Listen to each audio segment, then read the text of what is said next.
So you're an OnlyFans creator and you still don't understand that chatting isn't conversation. It's psychological sales strategy wrapped in conversation. The real pros in this game make the subscriber feel like he seduced you. And by you, I just mean the creator that he may or may not be talking to. You know what? For the purpose of this video, I'll just say you. So the real pros, the real good chatters, make the subscribers feel like they're the ones that seduced you. They make the subscriber feel like they're the ones that initiated the entire experience. They make the subscriber, who are men, feel as though they're actually chasing, which is a strategically difficult thing to do when you're in an industry saturated by people who are just begging and pleading and just trying to be so overly nice just to get us a shitty little sale. So the real pros make him feel like he seduced you, not like he purchased you. Completely different experience. One feels like a conquest and the other feels like a transaction. If he feels like he had to chase, he had to pursue, he had to overcome adversity, he had to overcome hurdle, that will create a more deep bond between you and him. So that way he'll feel better about spending because essentially he's finally gotten to enjoy the spoils of his victory. So you have to understand, if he feels like he purchased you, if he feels like he's just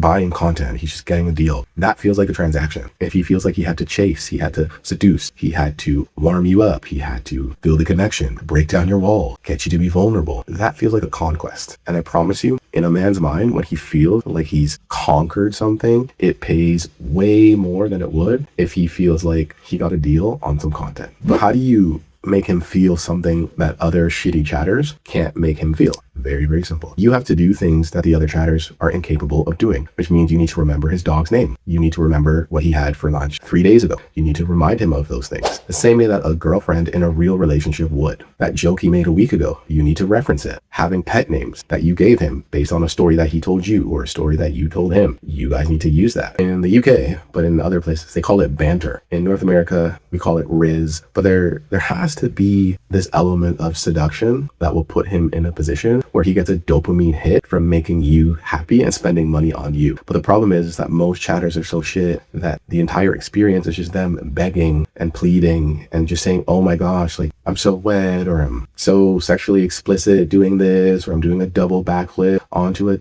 dick and I know you'll love to see this and blah, blah, blah. But it's bullshit because it's not seduction. And when you miss out on seduction and deep connections, you miss out on like 90% of the real money. So you need to ask about the meeting that he was nervous about on Tuesday. You need to look at his goals and ask him, follow up nicely, not in a way that's too pressure packed, but make him feel as though you care about him in ways that no other creator does. Make him feel that you know things about him that no other creator does. Make him feel that you share things with him and he shared things with you, and there's a bond created that he does not have with anyone else. Basically, you have to make him feel like he's the only subscriber in the world that matters to you without telling him bullshit like, oh, you're the only subscriber in the world that matters to me and I love you so much, when he hasn't done anything to earn it, because then it's fake and it's very easy to see through and it's bullshit. But it's what most shitty chatters will do. A lot of chatters don't even realize that the money is in the bond and in the connection. But most chatters just think, oh, like if he's horny, this is a perfect time to try to plug some content and get a sale. No, you want to build deep, lasting imprints in his mind. You want to get into his mind, because once you have control of his mind, his wallet will follow. But most people are not skilled enough or hardworking enough or diligent enough or willing to put in essentially the time to get to that level. I guess one of the easiest ways to put it, to use an analogy, is you're not a customer service bot. You're a therapist with benefits. And those benefits happen to include content that can be extremely sexual in nature. And what people don't realize, or what chatters don't realize and what creators don't realize, is that the moment you have to push content on someone unsolicited, the moment you have to send unsolicited thirst trap, you lower the perceived value of your content. But if you can get him to chase, if you can create conversation, but then transition in a way that's so smooth that he thinks it's his idea, you can maximize the perceived value of your content, which means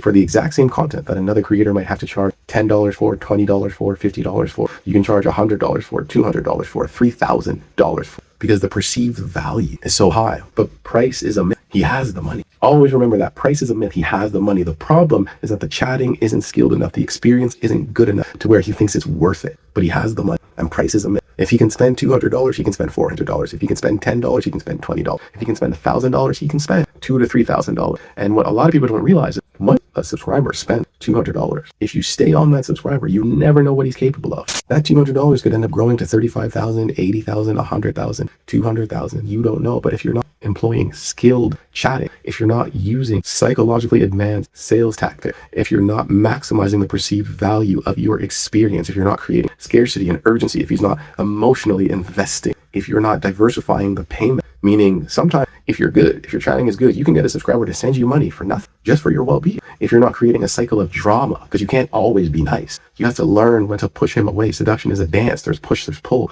there's hot, there's cold. If you can't do all these things, you're never going to match the earnings of world-class chatters on world-class teams making top of the line money. So basically you have to make him work for every interaction. Make him work and earn and be worthy of your time and energy and effort and content. The same way that in real life, as a woman, you would make sure that a man shows that he is worthy of your time, your effort, your energy, your emotional investment, your body, like whatever it is that you feel you want to give him. You make him work for every interaction. That weight, that anticipation, that creates and builds value. Instant gratification. If he comes in, he subscribes, dicking in, hey, want to purchase, and you placate him. That's going to create a lot more churn. I'm not saying to ignore those people. Sometimes you do have to get a sale. It's better than not getting a sale, but those deeper connections, those lengthier seduction processes, the money that they generate compared to the people that come in hot, it's just astronomical. And I'm only saying this because I started in this business as a chatter, and I've personally seen these results happen in real time. The difference between 3K a month with the exact same subscribers that month and 30,000 a month with the exact same subscribers is in the conversion ability of the people or person doing the chatting. And that comes entirely from conversation. So if you want to learn the framework on how to maximize the results from your chatting, DM me the word seduce and I'll send you my entire framework for absolutely free. And like and subscribe and follow for more.